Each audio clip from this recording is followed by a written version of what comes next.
A gute Woche. Rebbe soll gesund sein, began the Farbrengen this afternoon, that today is Yud Kislev, 10 days in the month of Kislev, which this is the day when the Mittler Rebbe was released from prison.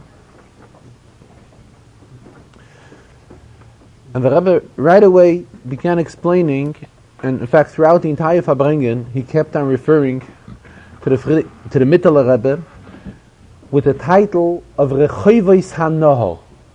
Rechoyves HaNohor means a wide and broad ocean.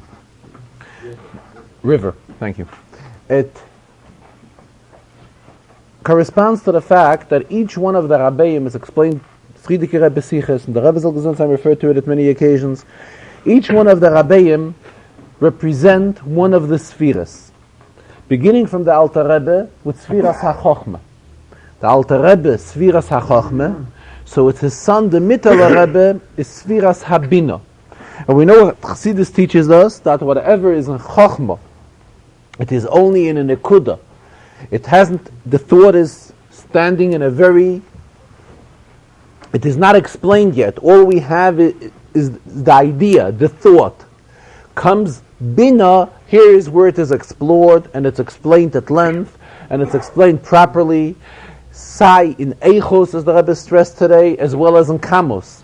It's explained properly in depth of the thought, as well as broad and in quantity as well.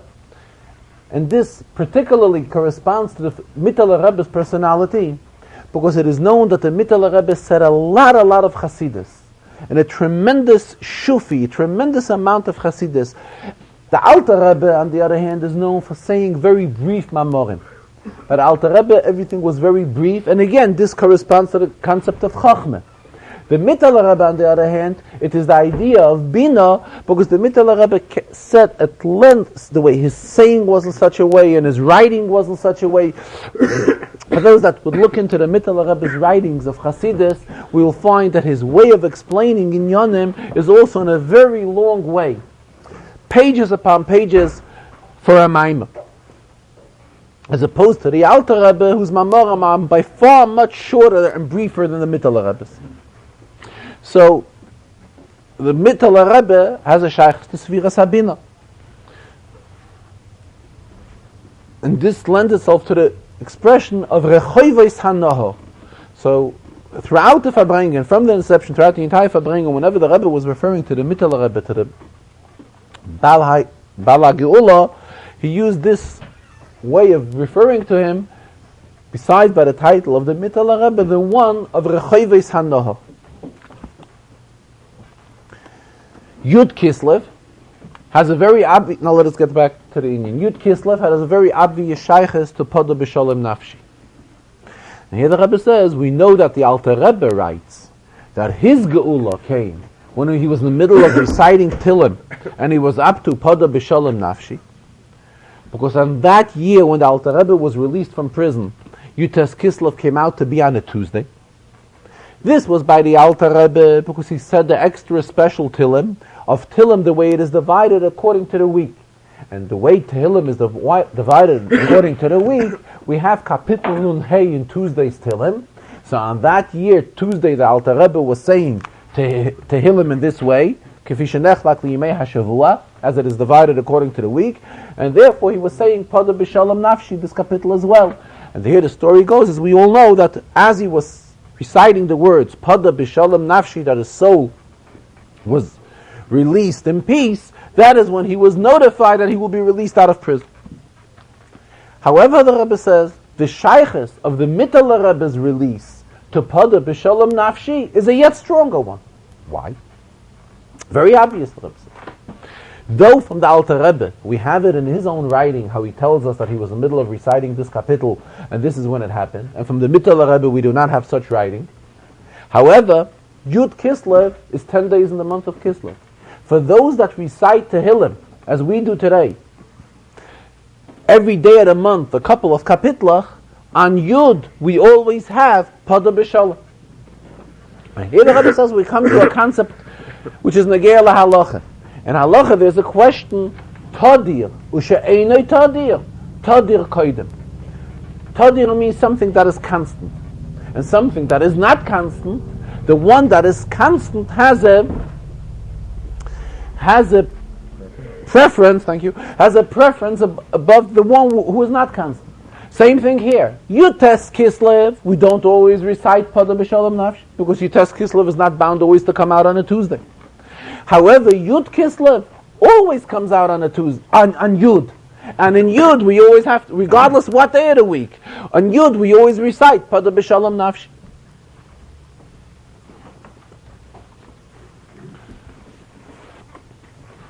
What lesson can we derive from the entire inyan of today being the day that the Mittel Rebbe was released from prison? So here the Rebbe continues, there's a pasuk, Eim Habonim Smeicha. So the way it's explained in Chassidus and in Kabbalah, this pasuk has a shayches to Leah. Rachel and Leah. So the pasuk says, Leah was a Eim Habonim Smeicha, she was the mother of the children. Leah had 6 children and 1 daughter, Dinah. The pasuk says, Eim Habonim Smeicha. Chassidus, it's also explained, in Kabbalah it's explained, based on the pasuk, V'shem Hagdoila Leah. Pasuk tells us that Lavan had 2 daughters. The younger one was Rachel, the older one was Leah. So if Hashem Hagdoila Leah, this Hey of Hagdoila corresponds to the Hey which is in Hashem's name, the first Hey in Yud Kei Vav Kei. And in Chassidus it's explained that the Yud Kei Vav Kei, the Yud has to do with Chochmeh, and the Kei has to do with Bina. So Memela, the inyan of Hashem Hagdoila Leah, Leah has a shaykhs to Sfiras Habina, and now we're stressing the pasuk Eim Habonim Smeicha, that the whole inyan of Bina is to bring out the idea of Simcha. So Memela, if we're talking today is the day, the Mittel Rebbe's day, and the Mittel Rebbe's whole inyan was Sfiras Habina, as we just spoke about. So what do we walk away with from a day like today, that we have to take an increase in Avodas Hashem b'Simcha? And here the Rebbe referred to what he spoke about 2 weeks ago, how he spoke about the importance of serving the Rebishter with Simcha. The Rebbe brought the Rambam. The Rambam tells us how David HaMelech acted, how he was serving the Rebishter. He was a mefazeh, a mekarke, was clapping and banging, and clapping his hands, which all was various expressions of Simcha. Memela, we too, when it comes to serving HaKadosh Baruch Hu, we have to take this lesson from today's day, that our serving the Rebishter has to be with the utmost level of Simcha possible. Talking in this Sikha, the Rebbe says, though when we're talking about these inyanim, we are limited in time, because we're going to have to finish the Farbrengen early so that we should be able to daven Mincha and listen to Kriyas HaTorah. And even the singing which goes on between one Sikha and the other, the Rebbe says, is also limited, all for the same reason, because we have to be finished by a certain time. But the truth is, the fact that we are limited in time, and Memela, these inyanim are being related in a limited manner, because we have our limitations. However, it can still bring about that the result of the inyanim which we are talking about should be an unlimited result. The simcha which we are demanding should be such kind of a simcha which comes in an unlimited way. And then the Rebbe continued that Bechlal b'negei Shabbos, we know that Shabbos we're supposed to have oineg, which means joy. However, there's a Sifri. The Sifri says, based on the pasuk, "Uveyoim simchaschem," your days of simcha. The Sifri interprets what means simcha, yom simchaschem, elu hashabbosos. That Shabbos is a day of simcha. This is the Chassidus. It's explained at length whether the difference between einig and simcha. But the fact is that there's an open Sifri. The Sifri tells us that uveyoim simchaschem, elu hashabbosos. Furthermore, the Rebbe says, let us look at the expression here. The expression in the pasuk is simchaschem, your simcha. In other words, who does the pasuk refer to? To Yidden. That's the day when Yidden amongst themselves have to have the highest inyan of simcha. The Rebbe says when we find other psukim which talk about simcha, Yom Tovim, which are moedim l'simcha, Zman simcha seinu. It's explained in Chassidus. What do we mean by Zman Simcha Seinu, our Simcha? What does it mean, our Simcha? It's our Simcha.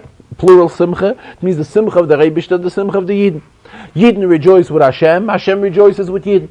Still, we don't find the expression of simchaschem. Here on Shabbos we find a special type of word. Simchaschem, it's your simcha, it's a special simcha which Yidden have.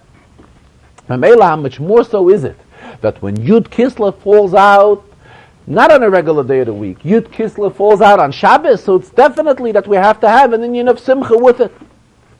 Because there's an open Sifri, the Sifri tells us, of Yom Simchaschem Eila Shabbos. Here the Rebbe ties it in with this week's Chazarah also. The Chazarah begins, Vayetze Yaakov me Beersheva, Vayelech Haran. Yaakov left Beersheva, and he went to Haran. We know what Haran stands for. Haran is, it's explained, Chassidus Haran is Charoin Af Shel Olam. It's the anger of the world. Haran stemming from the word Charoin Af, anger. In other words, it was a type of place which brought anger to HaKadosh Baruch Hu. They didn't act there properly. Yaakov left Beersheva and went to this place, to Haran. Yaakov is again Yud Okev.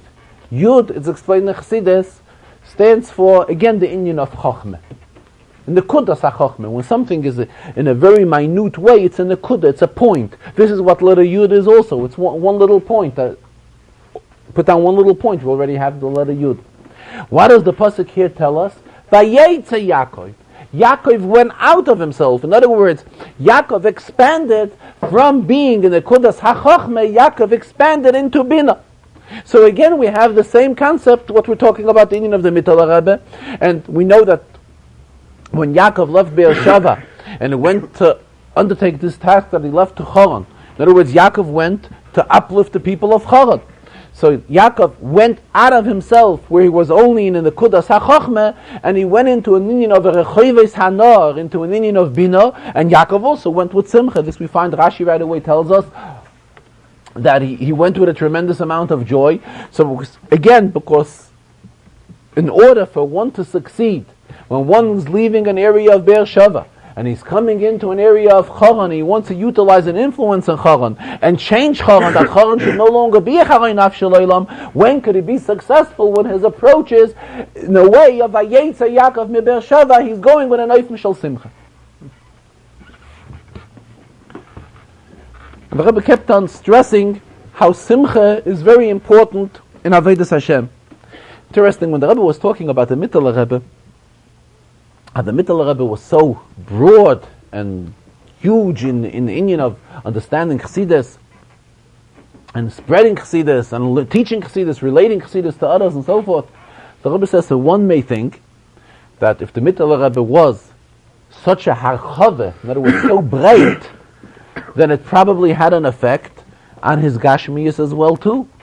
The Rebbe says we find it's a very interesting thing that the poverty which was by the Mittel Rebbe was to such an extent, even more than the poverty which was by amongst the Chassidim of the Alter Rebbe and the later generation, the Chassidim of the Tzemach Tzedek. It was a tremendous amount of poverty going on by the Mittel Rebbe as well as by his Chassidim. The Rebbe says this is something very, very strange. Here, on one hand, we're talking how Harchava is prevailing in him, and he's so breit in Ruchnias, and this breitkeit had no effect on his Gashmis. The Rebbe says it's a question which has to be answered, which should be answered, but Ein Kam Mekoyme, here is not the place to respond to this. The Rebbe uses an expression, Tein lachacham v'yechkam oid.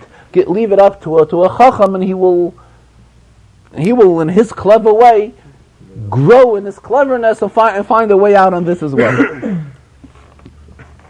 It's customary in the Farbrengen that the Rebbe learns a Rashi as well as explains the Lekutei Levi Yitzchak, and also an Inyan in the Rambam, the Shia Rambam of the day.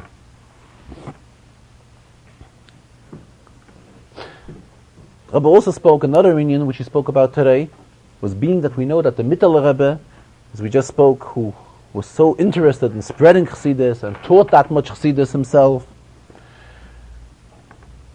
the Rebbe says that it is known that the Mittel Rebbe was very anxious that people should learn Chassidus. So, in those days, the Mamorim were written, there was no printing system. So naturally, when a Maimer is written and it's a complete Maimer, you have more pages to the Maimer. If you have more pages to the Maimah, you have to charge a bigger price. If you sell the Maimah page-wise, in other words, you don't sell a whole Maimah. You write on, let's say a Maimah consists of 5 pages. So you'll sell only 1 page. So for 1 page, you could take a fifth of the price. So it's easier for a person to spend less money than to spend more money, especially as we just mentioned that there was such tremendous poverty going on in the generation of the Mittler Rebbe. So the Mittler Rebbe introduced that the Mamorim should be sold sheet by sheet. And that's why it would be easier for people to spend a few kopekes rather than spending a larger amount of money if they would have to buy a complete kuntaras. So here we see the Rebbe says what kind of desire the Mittler Rebbe had that people should buy Sfarim, Sifrei Chassidus, and be able, naturally, for what reason are they buying the Sfarim? So that they should be able to learn the Sfarim. So he went out of his way and told his Chassidim, those who were in charge of printing or duplicating his Mamorim, that it should be in such a way as long as that more and more people should have access to Sifrei Chassidus and Mamela be able to learn Chassidus. So what was the main desire of the Mittler Rebbe? To spread Chassidus. Rebbe says, we find from Matan Torah, when the Rebbe explained the Chassidus, that there was the boundary between Elyon and Tachton, between top and bottom, between Gashmias and Ruchnias. And when the Rebbe gave the Torah, he took away this limitation, this boundary. So the Medrash uses the expression that the Rebbe said, V'ani ha'maschil, he is the beginner. He is the first one to introduce the change. Vayerad Hashem al Har Sinai, Hashem, who was always Lamayla, came down to Har Sinai. Ve'el Moshe, who was a Yeludisha, who was a person of Mata, Hashem told, Alei al Olekim. So right away the Rebbe expressed the combination between Maila and Mata. What do we derive from this? That in any Inyan Torah there has to be V'ani ha'maschil. We have to begin doing the same thing if we want to introduce an Inyan. The Maila, the Rebbe says, being that today is the day of the Mittler Rebbe's Yom HaGiyulah, and we know how much of an interest the Mittler Rebbe had in spreading Chassidus, and wanted that more and more Yidden should learn Chassidus, and by having Sifrei Chassidus, if one has a Sefer, ultimately he will learn in the Sefer. Therefore the Rebbe says it would be very suitable, being that in Tishrei we had a sale on the Sfarim of Kahas. The Rebbe says he would like to have the sale on a yet higher percentage, but at least it was a 40% sale, which is also cheaper than regular. So he says now he would suggest that a sale again be made from now until Yud Shvat, which Yud Shvat is also a special day. It's the day of the Yotzeit of the Frierdiker Rebbe, and to show that now we are doing even better than the previous sale. The sale now should not be on 40% as it was in Tishrei, but it should be at least a 41% sale.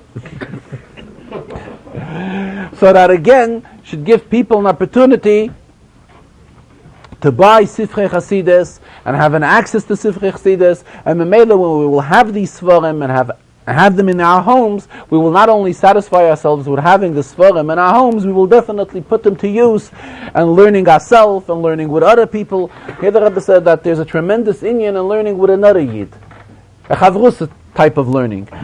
Though Rebbe says it's explained in Chassidus that there are different natures of people, and there are some individuals that have a nature that when are they successful in understanding an inyan, it is dafka when they learn themselves. They learn themselves, so they get involved in it and could really think into it in a real deep way, in depth of the inyan, and that is when they'll understand it. However, still we see that there are tremendous pluses in learning Chavrusa when two people get together to learn. So Mele the Rebbe says, hopefully that this sale will lead to it, that people will learn more Chassidus on their own, and not only on their own, but learning with others, the learning of a Chavrusa, which is a very advisable and commendable way of learning. And the main thing, it should lead to the spreading of more and more Chassidus. All the Sifrei Kahas, yes.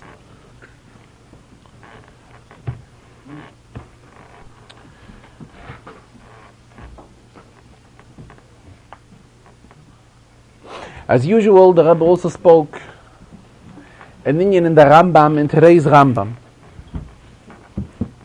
Today's Rambam, for those that learn 3 prakim a day, it is in Hilchas Kelim, Perik Yutches, Yutes, and Chof. In Hilchas Kelim, Perik Yutches, the Rambam begins explaining the halachas of a klei cheres. A klei cheres means a keli which was made from earth. The Rambam tells us klei cheres eine mekabel tume at sheyeh mekabel va'osui lekabel. Rambam gives us rules that the klei cheres has to be a keli that contains something and be made for this reason. And then the Rambam continues. However, if it did not have any room to contain anything, it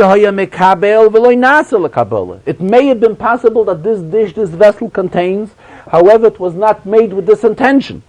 Then it does not accept tumah. Then the Rambam continues. Lefikach, hakisei, a chair, hamita, a bed, hasafsel, a bench, v'ameneira v'ashulchan shel cheres, v'chein kol kayotze behem mikelim she'ein lehem toich, being that all of these kelim cannot contain anything within them, eina mekablen tumah. Then the Rambam continues, v'chein hasiloinos. A siloin is basically it's a type of a pipe. Sha'amayim mahalchem behem, afal pi she'ein kfufim, even though they are bent in the middle, v'afal pi she'ein mekablim, and even though they contain water within them, harei tahirin, they are pure. They do not accept any tumah. Mipnei sheloi nasu lekabala, they were not made to store anything within them. Elo kedei sheyetze mehen amayim, they were only made that the water should go through them, but not store water within them. Says the Rebbe added on, even though if a little bit of water will remain in it, especially where, let us imagine where the shape of it changes, where it becomes like an L shape or so, and there the bit of water always remains, still being that it was not made for that intention, it's not considered a keli l'kabel. First of all, the Rebbe raised the question why the Rambam has to give us 5 examples of different type of kelim that are not made l'kabel, different kelim that are not made to contain. Rambam gives kisei, mita, safsal, menorah, and shulchan, which is 5. Find the pasuk. Pasuk, in fact, Rebbe referred that there's a maimah from the Friedrich Rebbe on that pasuk. Nase no aliyas kir ktana. Pasuk in Tanakh, and there the pasuk uses the expression of mita, kisei, menorah, v'shulchan. Pasuk does not talk about a safsal, and actually the Rebbe says a safsal is a bench, a kisei is a chair. What is the difference between a kisei and a safsal? Actually, it's the same thing. The only difference is a kisei is for one person, while a safsal is for many. Chair is made for one, a bench is made for a group of people. But we have to understand why the Rambam gets involved in telling us all the details of all these different types of things that can be made from klei cheres and will not be mekabel tumah. So the Rebbe is explaining this Rambam in the spiritual sense. Rebbe says, Atem kruyim Adam, Yidden are referred to as Adam, because of Adam el Elyon. However, we find in Chumash, in Chazal, when the Rebbe tells us how the first man was created, Chazal tell us that the Rebbe took a little bit of dirt and mixed it, entire procedure until it came to the creation of Adam, a little bit rather of mud, and until it finally came to the creation of man. So actually, in essence, if we're talking about people, about human beings, we are all considered a klei cheres. Here the Rebbe says, this is the moral which we have to take from this halacha, that when is a yid not mekabel tumeh? When does a yid not have a shaychus to tumeh? When he's broken within himself. When a yid is a clean nishba, a clean shovel, a leiv nishba, a broken heart, his heart is broken, that is when he's not mekabel tumeh. Here the Rebbe tied it in that in essence really every Yid has a shaykhs to Kedusha, every Yid has a holiness within himself. V'yis kadishtem, v'yisem k'doishem, we will be Kodesh, there's a certain sanctity within every Yid. Ki Kodesh Ani, why? Because we derive this Kedusha from the Rabbeinu Shalom. How are we successful that we will maintain this Kedusha within ourselves, and we will not be Mekabel Tumah? When Yidden are Eleiv Nishbo V'nitke Elakim Le'sivze, there's a pasuk. A broken heart, Hashem will not embarrass. In other words, what the Rebbe appreciates is, and what the Rebbe goes for, is to see when an individual is in a position that heartbroken, talking naturally on a spiritual level, not satisfied from himself spiritually, which all this is considered. That is why we have in davening there's an expression that Yidden are compared kecheres hanishbo, like a broken piece of cheres. What does it mean? Same idea. So when we are in this type of a madrega of a cheres hanishbo, of a leiv nishbo of a nitke, that is when we are compared to this klei cheres that cannot be mekabel tumah. Now again, the Rambam here adds in another word, that this klei cheres could be a mekabel, v'lo nasa lekabala. What's the pshat? In other words, there is room for contents within this dish that was made. However, it was not made with this intention. Pshat is again, the person feels that he is a kli lekabala. In other words, he feels that he possesses certain spiritual values. But he does not make an issue of them. He does not make an issue of himself that because he possesses these values, that is why he should be honored and he should be respected and he should be carried by people on their hands. He doesn't make an issue of it. He's a kli, he is a mekabel. He has things, there's contents within him. However, he doesn't look at himself that his complete creation was because, in other words, he doesn't make a mitzias of himself, as the Hasidic expression would go. He doesn't make a big to-do of himself because of the contents which he has. And on the contrary, he's happy to share this contents with others, and he goes ahead and shares it with others, and he's more than glad to. Because, why not? The only reason he possesses certain spiritual knowledge and wisdom which the Rebbe blessed him that he possesses is that he should share it with others. However, he does. And again, like the Rambam brings the example of the siloin, of the pipe that water goes through it. We are compared to these pipes. However, we consider ourselves that we are just made that water should go through us. Again, we're talking about the spiritual water, that we should be able to be successful to carry water from one place to another. In other words, to share our ideyas HaTorah, bring Torah from one area to another area. But this should not lead that the one that possesses the mayim within himself should think, I was made to contain all of this, and now that I am a container, that I am possessing things within myself, this is what I was made for. And if this is what I was made for, I deserve to be honored, and I deserve all different types of kavod and derech eretz, and people should give me the proper respect, and the world should respect them. So this is what the Rambam here is teaching us. A klei cheres, and we are compared to a klei cheres, mashal kecheres hanishbo, like we say in davening. We have to be like this klei cheres. We have Kabbalah, we have room for contents. However, we have to view ourselves that that this is not our only mitzias, that because we have the Kabbalah, that is what we were made for, and therefore, as a result of that, we consider ourselves completeness, complete kalim, and therefore, it leads to the contrary. So this is what the halacha here teaches us. We have to be mekablim, containers, and share whatever we contain with others. And at the same time, a leiv nishbo v'nitke, a broken heart, this is what the Rebbe appreciates at most. And leiv nishbo v'nitke, as the pasuk continues, alakim le'sivze, the Rebbe will never embarrass, the Rebbe will never refuse. This is the spiritual, the moral of the halacha which we learn from this Rambam. Rebbe also spoke that in other words, he was talking about how we have to act with others, what type of attitude we have to express to others. He also spoke about the inyan of greatness of making siyumim when we complete an inyan and learning. And the whole idea of a siyum is that a siyum leads to an increase in learning. A siyum doesn't mean that we stop. In fact, that is what we say right away on Simchas Torah. When we conclude the Torah, in the Rishus, which we call up, the person whom we call up, the Chassan Torah, we stress the words maskifin siyuma lahaschola. That the whole idea of Torah is that on the very same day that we conclude the Zois HaBracha, we right away begin Bereishis. Same thing the Rebbe says, when any type of siyum which we make, we finish this inyan and we immediately begin the next inyan. If the way the siyum and Rambam is, it may not be, because this week will be, for those that learn 3 prakim, they will be Messiahim Seder Tara. For those that learn 1 perek, they will be beginning this week the Seder Tara and the Rambam. In fact, the Rebbe gave Mashkin the Farbrengen for the siyum which will be taking place next week. In other words, after Yitas Kislev. That this will be a participation from the Farbrengen here.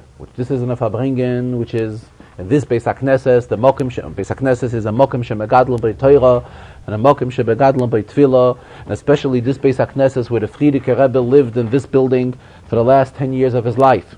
And here the Rebbe referred very briefly that famous Chazal, Ma Zari B'Chayim, Afhu B'Chayim, which the Rebbe spoke about, that we find by Tzadikei Yolam that their children are continuing.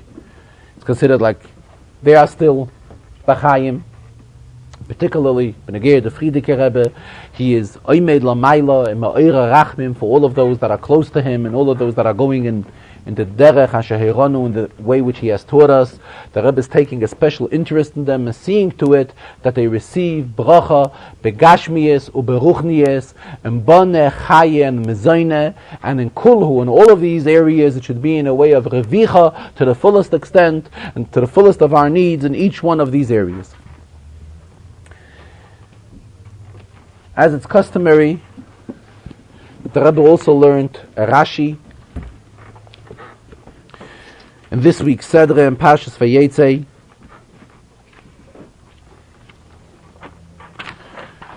It says at times he learns a Rashi, and at times he raises a question on an inyan which is totally not understood and would require Rashi to explain it. And at the same time, we see that Rashi passes this inyan and does not say anything. And obviously, it's a question: why Taka does Rashi do that? There's in Kapitel Lamed Aleph, Pasuk Lamed.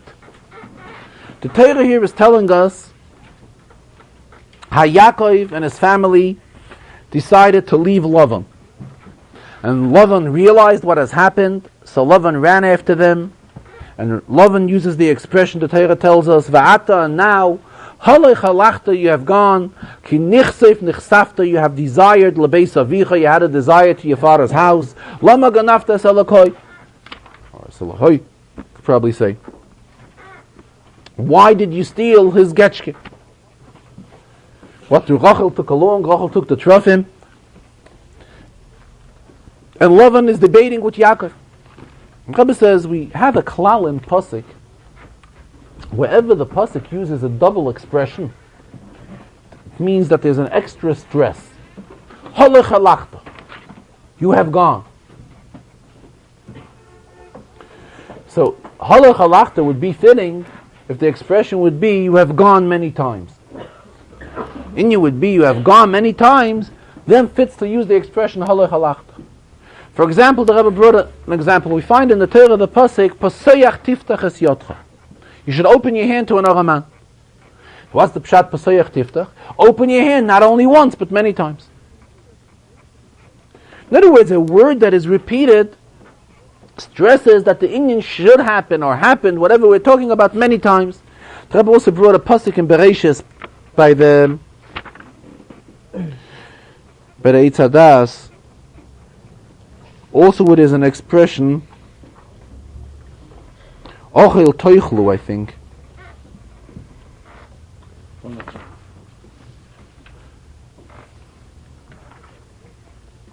Type of an expression which means to stress the idea which we are talking about.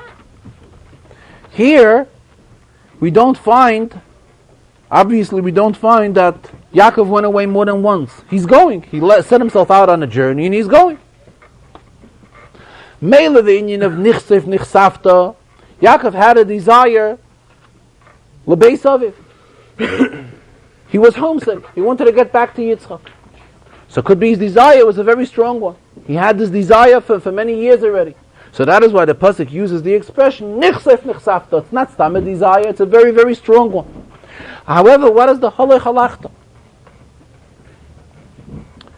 And Rashi doesn't comment anything here. The Rebbe says, let us really see what has happened here. Yaakov has been with Lavan. Question is, Yaakov had the status of a Yid.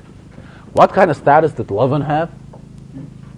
The Rebbe says, should we say he had a status of a Yisrael Mumma, which means a Yid and Apikoyres? The Rebbe says our initial reaction would be to say that the status of Lavan was that he had a status of a Goy. In fact, that's why we all recite in the Haggadah by the Seder. We say Arami Oivedavi. He was an Arami. He was no way Yaakov's friend. And here Yaakov was with him for many years. And all of a sudden Yaakov realized, enough being with Lavan. Nichsef nichsafta lebeis avicha. Here the Rebbe is teaching this pasuk in Ruchnius also, that every Yid, we are in Golus, and it comes to a point where we realize how bad Golus is. Golus is no good. We shouldn't want to stay in Golus. We shouldn't have any desire to be in Golus. And nichsef nichsafta lebeis avicha, we all get a desire that we want to get back to our father's homes.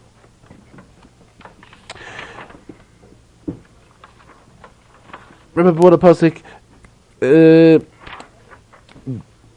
be'eretz v'yeshev Yankov be'eretz megurei aviv. He wanted a Yid wants to come back be'eretz megurei aviv, to the same place where his father was, where his father dwelled, and was there for many years. That is the same that his children, that every Yid should want. And Yaakov here was going take with everything. He had his wives with him, he had his family, he had his entire Farbrengen, he had all his riches, all his wealth, everything he had with him. Which this will take be the way how we will all go out of Golus. When we will go out of Golus, we will go out with all our possessions, with all our wealth, with everything. We will reach out Yisrael. We will come to an area, as we began reading this at the end of this Chazarah. Yaakov came to a place which was called Machanayim. What's the pshat Machanayim? So Rashi right away comments, there were two camps of Malachim there. Malachim of Chutz La'aretz and Malachim of Eretz Yisrael. What does it mean spiritually? It means that Yaakov was successful in uniting Chutz La'aretz with Eretz Yisrael. He lived up to such a madrege that he upgraded the Chutz La'aretz that it became part of Eretz Yisrael in the spiritual sense. Mamela, when we will be going out of Golus, it will also be in the same way. We are in a level of nichsef nichsafta lebeis avicha. We all have a desire to get back to our father. We want to leave Golus. So he says, Rebbe continues, Lavan confronted Yaakov, and he sat down with Yaakov.